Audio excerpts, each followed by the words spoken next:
Property मंत्रा में आज हम बात करेंगे NH8 यानी दिल्ली जयपुर और जयपुर अजमेर हाईवे पर मौजूद प्रॉपर्टी में निवेश के विकल्पों के बारे में। यहां पर आपको हर बजट के फ्लैट्स और प्लॉट्स बेहतरीन लोकेशन पर मिल सकते हैं। तो किस तरह की प्रॉपर्टी आपको यहां मिलेगी और किस तरह की सावधानी निवेश से पहले आपको बरतनी चाहिए, आइए देखते हैं खास रिपोर्ट।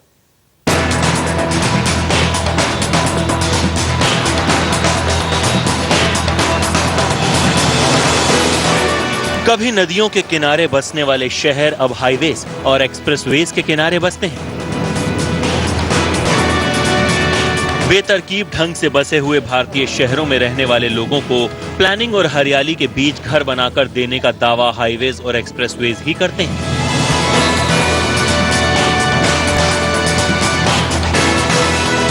अगर आप भी प्रॉपर्टी में निवेश की योजना बना रहे हैं तो NH8 एक बेहतर विकल्प हो सकता है।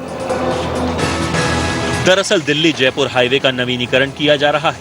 हालांकि इसके निर्माण का काम तो बेहद धीमा है, लेकिन एक बार पूरा हो जाने के बाद 250 किलोमीटर लंबा ये नेशनल हाईवे दिल्ली से जयपुर की दूरी को बेहद कम कर देगा।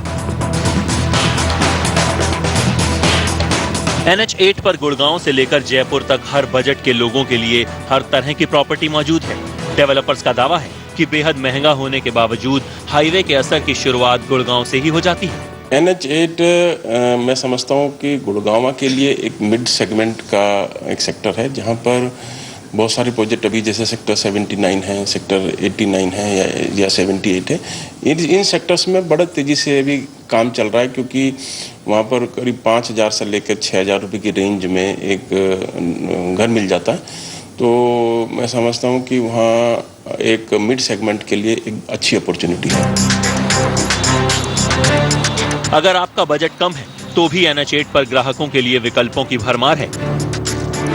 आप NH8 के किनारे बसे मानेसर, धारूहेड़ा, भिवाड़ी, नीमराणा, कोटपुतली और अलवर में भी निवेश कर सकते हैं। इन सभी इलाकों में आपको फ्लैट्स के साथ ही कम कीमत के प्लॉट्स भी मिल सकते हैं। हालांकि इन इलाकों में निवेश पर जानकारों की राय है कि यहां से आप शॉर्ट टर्म रिटर्न की उम्मीद नहीं कर सकते।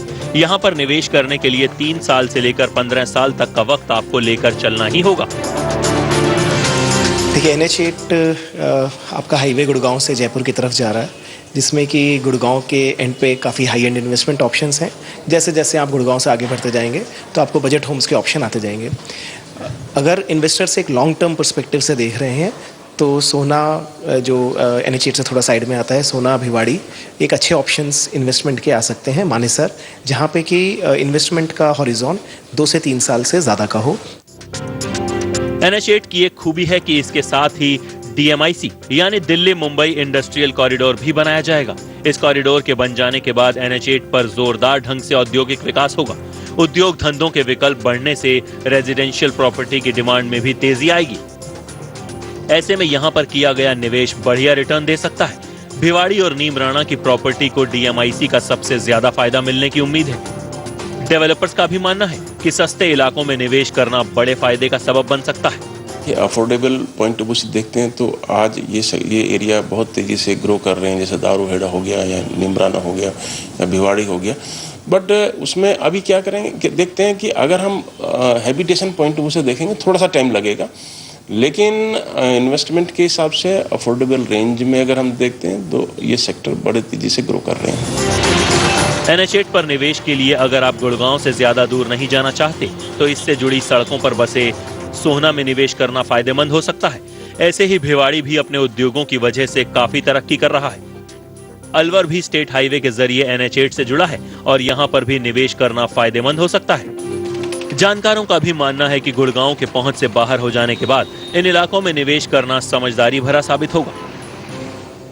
वहाँ पे इन एरियाज़ में SEZs काफ़ी ज़्यादा आ रहे हैं, इन्वेस्टमेंट्स बाहर से काफ़ी आ रही हैं, लेकिन ये चीज़ों को ऑपरेशनल होते होते कम से कम 3 से 4 साल कम से कम लग जाएंगे। तो ये सारी चीज़ें बजट ड्रिवन है। आज की डेट में लोग अगर भिवाड़ी या मानेसर तक इन्वेस्ट करते हैं तो रिटर्न्स जल्दी आने की उम्मीद है। NH8 दमदार विकास का सपना तो दिखा रहा है, लेकिन जिस तरह से इस हाईवे का काम अटक अटक कर चल रहा है उससे निवेशकों को यहाँ प्रॉपर्टी खरीद कर काफी संयम बरतना होगा। यहाँ पर लॉन्ग टर्म प्लानिंग के साथ निवेश करने वाले ही कामयाब हो सकते हैं। दूसरा, इस तरह के नए इलाकों में प्रॉपर्टी से जुड़े फ्रॉड होना आम बात है। ऐसे में आप बेहद संभल कर और काफी जांच पड़ताल के बाद ही प्रॉपर्टी में निवेश से जुड़ा कोई फैसला करें। आदित्य केराना, दिल्ली आज तक।